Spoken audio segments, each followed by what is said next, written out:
If you just examine the surface of the Mariners' 6-2 win versus the Blue Jays to put them one victory away from the World Series, it wouldn't seem like anything real notable happened, at least in terms of decision making. The M's had a 5-run outburst in the 8th inning, punctuated by a clutch grand slam.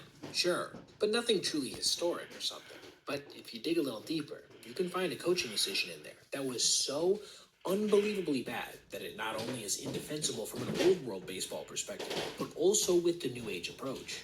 We'll get there. Things really got going in Game 5 of the ALCS when Eugenio Suarez launched his second home run of the postseason to give his team a 1-0 lead. Addison Barger would then help cut things off in this frame following a walk with a nice catch in right field before Leo Rivas struck out. This actually preceded one of the craziest low-key things I've ever seen in baseball, when, for the third straight day in a row, with the 8-hitter at the plate and Dan Wilson being interviewed, a Blue Jays batter lined a ball down the left field line for a leadoff double. But Andres Gimenez broke his streak of ensuing home runs by instead lining a ball hard to first base, where Josh Naylor made an excellent diving catch, turning it into a double play.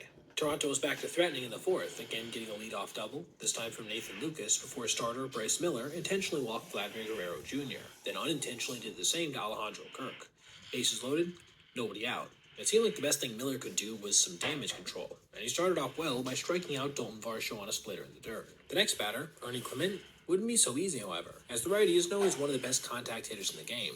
But it was then we got a chance to see one of the wackier plays possible, when he grounded a ball just out in front of home plate. And I do mean just, allowing Cal Raleigh to grab it, step on home, and throw to first for a 2-3 double play.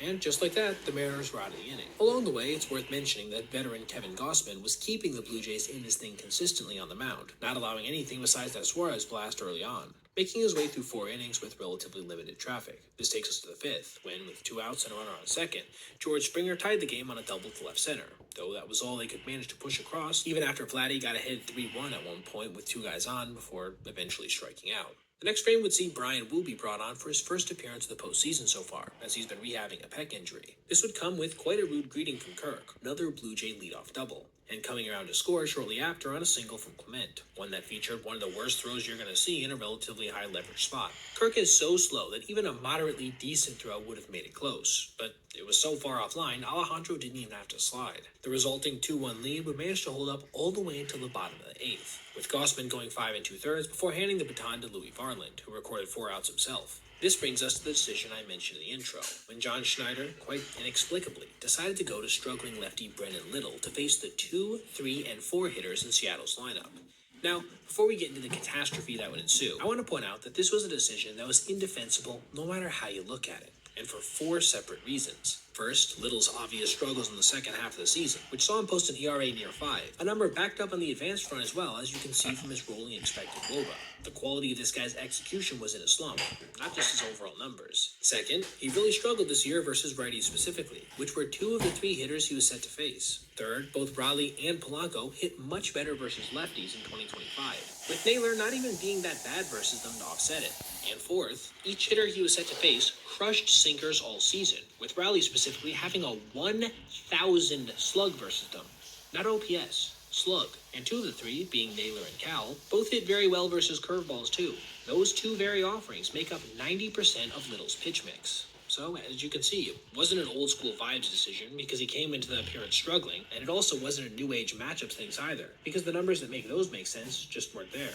And yeah, as for how it went, the big dumper immediately hit a game-tying home run on a 2-0 stinker right down the middle of the plate. This came just ahead of him walking the next 2 batters on completely uncompetitive 3-2 pitches, before finally giving way to the guy that probably should have started the inning, Sir Anthony Dominguez. At this point, the jam was already pretty bad, and it would become a bit worse when the righty plunked Randy Rosarena with a fastball, loading the bases with nobody out. This brought Suarez back to the plate, and he delivered, crushing a sinker the opposite way to right field for a game-breaking grand slam.